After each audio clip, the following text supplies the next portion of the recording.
Okay, now let's talk about choosing your placements, choosing the images, and writing your ad copy.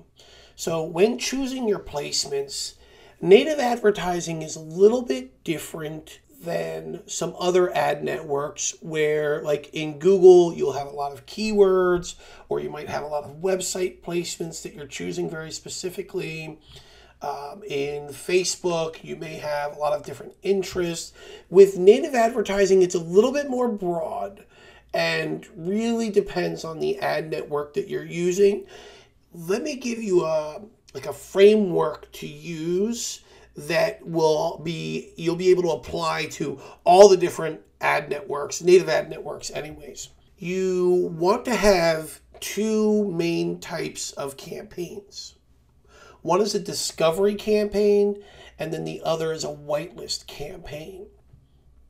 The discovery campaign will have your broad interest targeting. So like maybe you're trying to target people who visit political sites and financial sites and news sites, so it's fairly broad. And what the discovery campaign is meant to do is to show your ads on lots of different types of pages so that you can then drill down and create a whitelist. So you always want a discovery campaign running because it's going to go out there and discover placements that you would never have been able to guess, and not even some tools would have been able to find for you that are profitable. Usually 50%, maybe even as high as 80% of the placements that you're using in the discovery campaign will be unprofitable, especially in the first month. That's when you're really kind of pruning a lot of things, but that's okay. That's its job. That's the job of the discovery campaign, is to go out there and test a lot of things that you would never even think of, and then bring back to you the data of, okay, boss, here's the things that work, here's the things that don't, and then month 2, you cut the things that don't work, and then you create a whitelist campaign of all the placements that are working. So the two work hand in hand. The discovery campaign is going out there and finding you new, good, profitable placements. I look at them as like little oil pumps, or little ATM machines out there. The discovery campaign is out there working hard for you, looking for all those little ATM machines that you're going to put into your whitelist campaign. And your whitelist campaign is where all your real profit is going to come from, because those are the placements that are working, and you'll work on that whitelist campaign long term, where the discovery campaign is kind of like every month you're doing something new, you're testing something and trying to find more of those ATM type of things. So the whitelist campaign, very specific placement targeting. Discovery campaign, broad interest targeting. Let's talk a little bit about images for your ads, and I'll show you examples here in just a second. You don't overthink this, okay? There's a lot of people who really just dive deep. Like these 3 rules, call it 4. The 4th one is just kind of there as just in case you can't think of anything else. Keep it simple. The image should not have a lot of things going on in it. It's going to be a small image. You're working with like a 1 inch by 1 inch square. You need to make sure that whatever is in that image is going to be highly visible. So keep it simple. 2, high contrast. You want to have very contrasty colors. And sometimes if I don't feel like the image has enough contrast, I'll throw it into a Photoshop or Pixlr or Canva, whatever, and try to jack up the contrast a little bit. The next thing is make sure it's highly relevant. So if you're trying to target people who, if you're selling a newsletter about investing in gold, well, then your images should have pictures of gold in them. If you are selling a stock tips, well, then you should probably have like stock charts in there. If you're selling weight loss, you should probably have a picture of a woman on an exercise bike or something. You know, keep your images highly relevant, simple, high contrast, highly relevant. And if you can't think of absolutely anything at all, then just put some sort of shocking image in there that people will not be able to ignore. But I don't like those things. Unfortunately, they do work. Writing your ad copy. First, let's talk about some of these images, okay?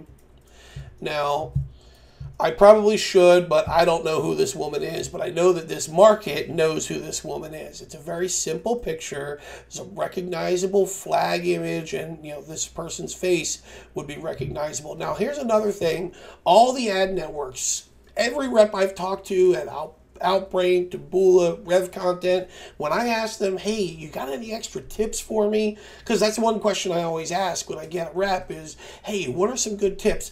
Like the first thing that always comes out of their mouth is use people's faces in your images. And if you look here, over 80% of the images are using somebody's face in the images. The human brain just, you know, works with humans' faces. However, I like to, that doesn't always work, but that's something like a default. Like if you just want something that you can rely on without thinking about it too much, using a recognizable face is very easy and, you know, very reliable to get results. I really like to use pictures of items that are very recognizable.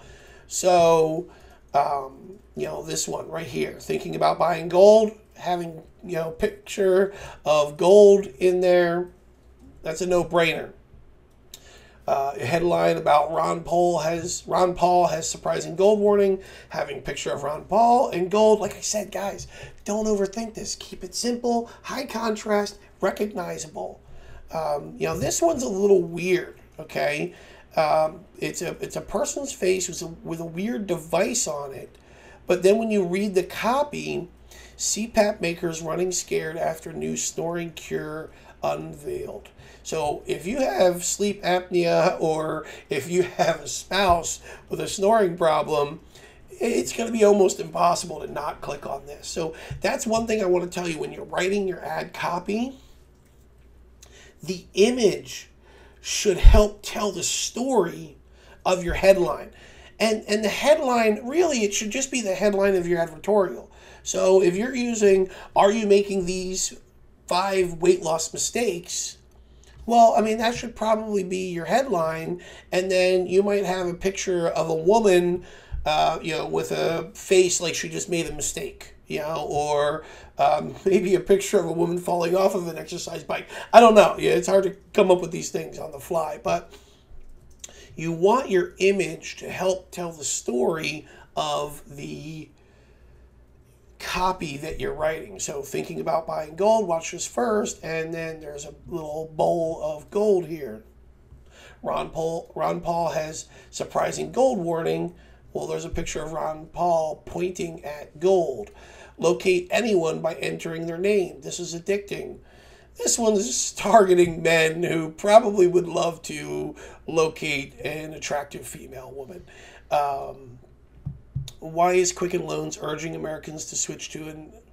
I have no clue about this one. This one's an exception. Maybe Quicken... You know, one thing I will say is, you know, if you look at it, it kind of stands out among everything else because it's black and white. That's a trick that I've used on Facebook a lot and has really helped my click-through rates because black and white is very contrast. You know, it has a high contrast. There is no more contrast than black and white. And it's the only black and white picture on here, so it really draws your eye to it.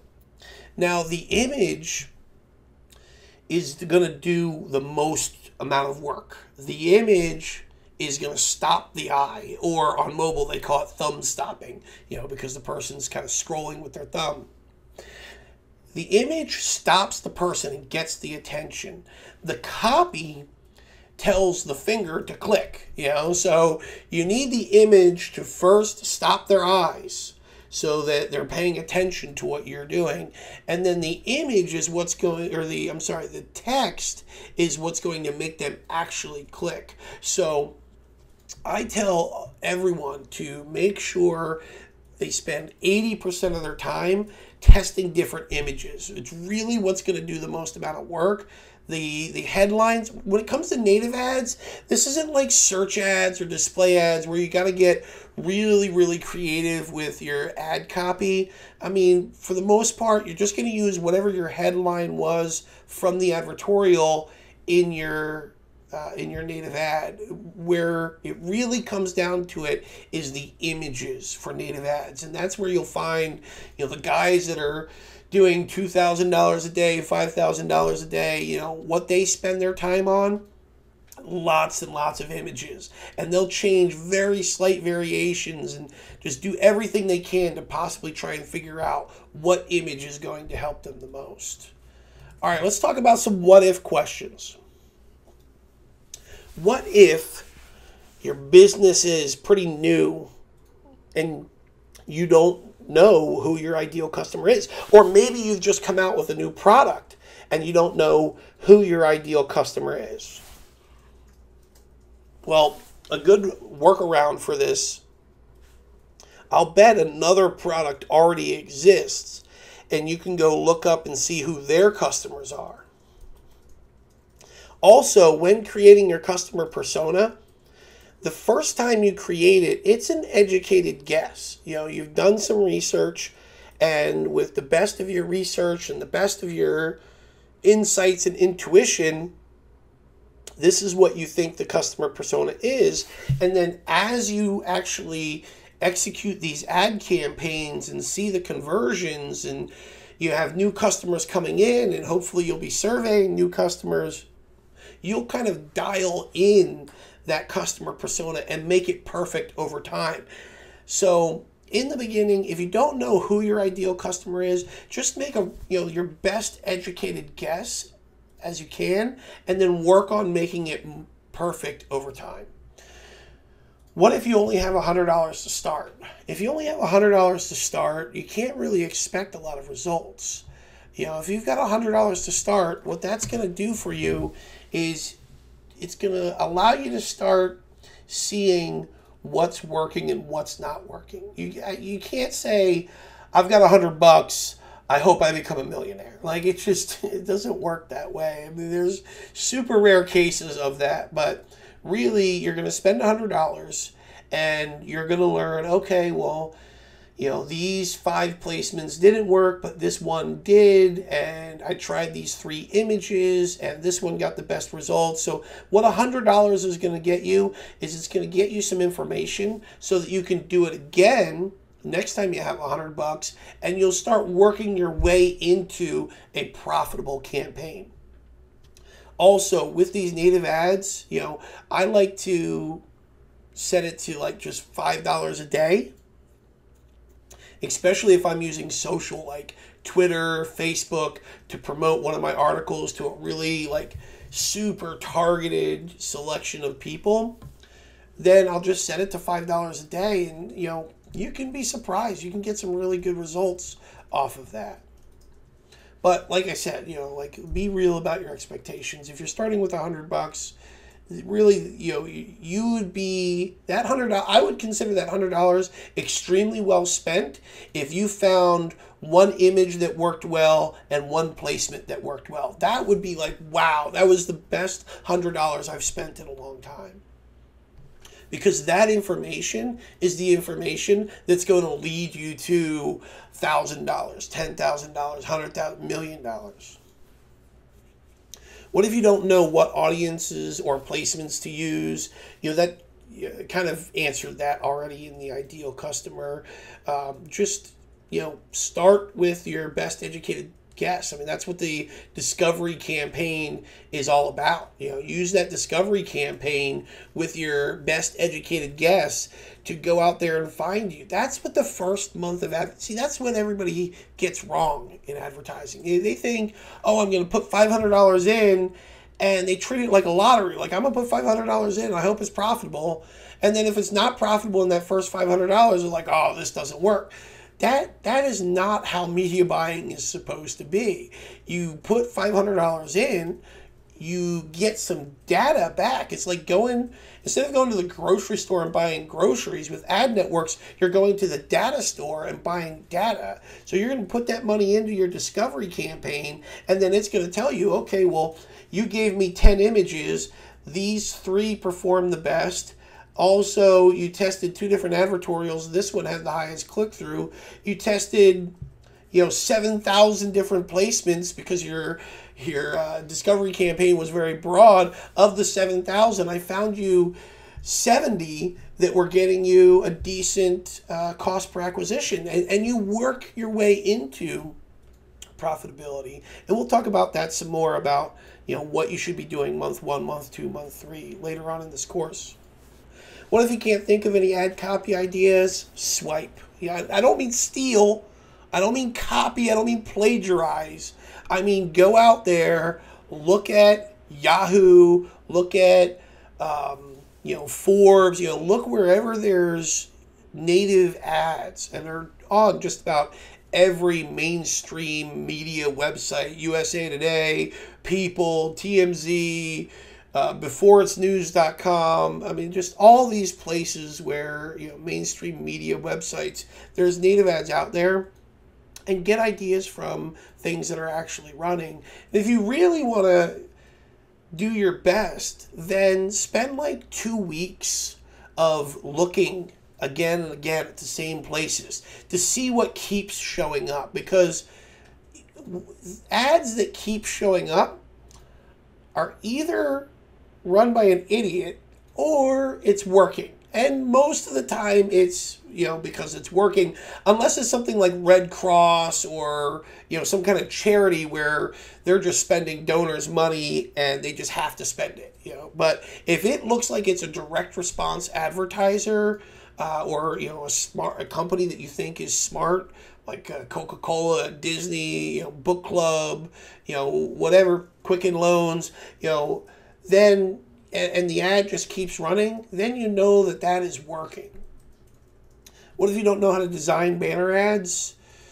Good, because you're not going to need banner ads in this anyways. It's just images. I get my images from Shutterstock.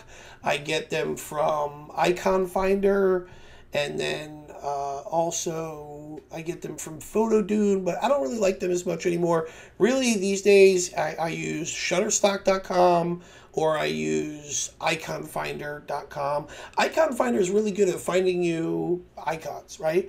It's all in the name, but good vector graphics that you can use. And vector graphics have high contrast. It's black and white or white and blue. It's cartoony, and so it stands out as well. So Icon Finder and Shutterstock. And Shutterstock also has lots of illustration type images. So those 2 places will really help you. You don't need to design banner ads. At most, you might need to put an overlay on there, and you can do that inside of a Canva or Pixlr, really easily.